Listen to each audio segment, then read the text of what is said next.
Good evening, everyone. If you don't know, you should know. My name is Rameez and I am a filmmaker and a film critic, and boy is this a first. A Bollywood movie review, an Indian film review. Films of other countries will follow, I will review them, but it's time I give love to my country, India. And this is the review of the movie Sultan. असली पहलवान की पहचान अखाड़े में नहीं, जिंदगी में होए, ताकि जब जिंदगी तुम्हें पटके तो तुम फिर खड़े हो और ऐसा दांव मारो कि जिंदगी चित हो जाए।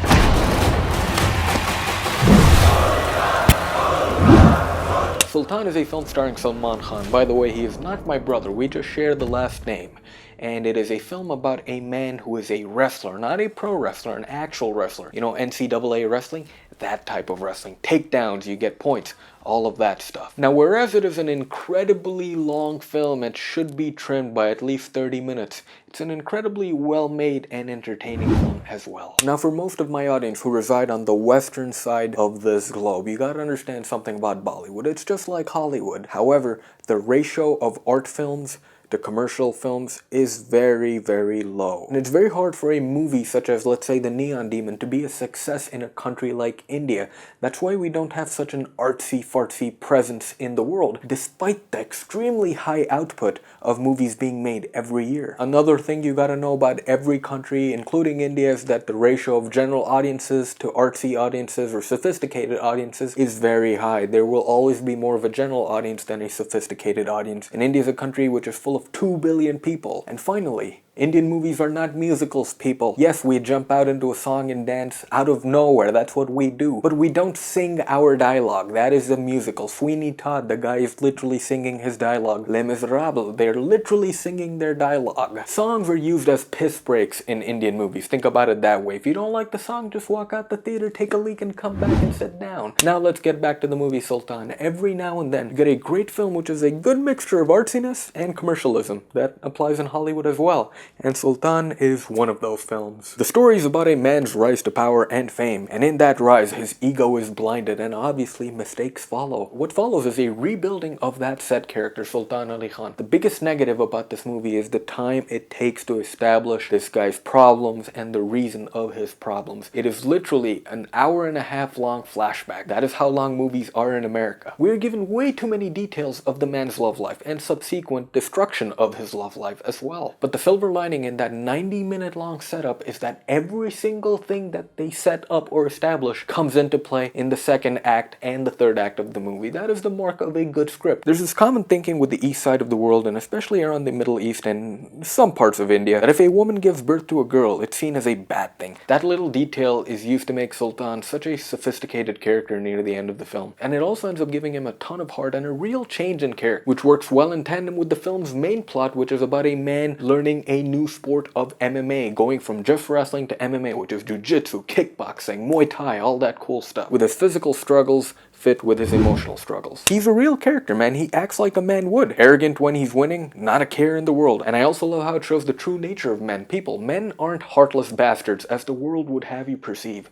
There's shit that hurts us as well. And there's shit that we hold on to and never let go, and then we cry about it late at night. Well, I don't cry late at night, but a lot of people do. And like with all men, there's a big event that takes place in this film for Sultan, and he holds on to it with grief and agony and depression. And that makes you feel sorry for the guy because he was trying to do the right thing. And now let it be known that Salman Khan isn't an actor whose films I flock to the movie theater to see. Usually his films are aimed at the lowest common denominator. They're full of vulgarity, cheapness, and stupid jokes. So I was quite shocked that this film was awesome and amazing as it was, and good for him, man. The guy's in great shape and he seemed to have a lot of fun in this film as well. The guy is believable as a goofy guy and a wrestler, and there are some scenes where he actually acts and emotes, except for the scenes where he's crying. The guy has a problem with crying.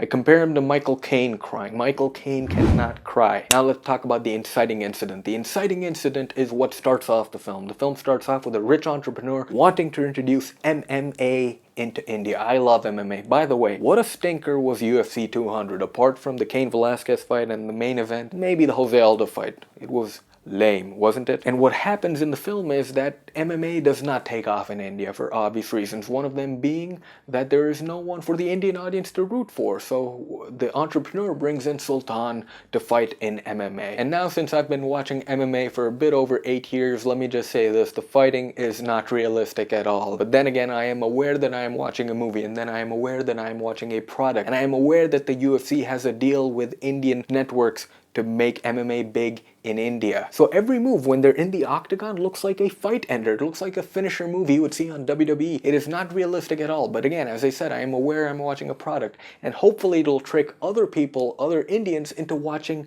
one of the greatest sports ever in MMA. And now finally, let's talk about the songs. Now, in a good director's hands, a good filmmaker's hands, they use songs as another segment to advanced story, to tell more of a story. It can be used as an elongated montage as well. And in terrible movies, in terrible filmmakers' hands, they use songs to show off how much money they have, how many cameos they can get in the song. This is a good film made by a good director, and he uses it for the former. There's a training montage entangled into a song. There's a love song where we see this guy falling for his love interest. This is a shockingly great film. It has tons of entertainment, and it's made for more than just entertainment. However, it delivers mainly in the entertainment factor. There's something for everyone to enjoy in this film, and you guys should give this a chance. You know, watch this film. For all my Western audience, watch this. I'm pretty sure everyone who's been watching my channel from the East side has seen this film, as Salman Khan has a massive following on this side of the globe.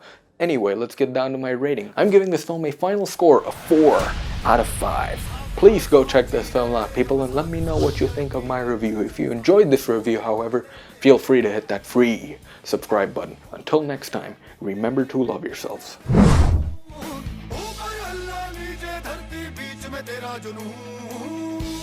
Sultan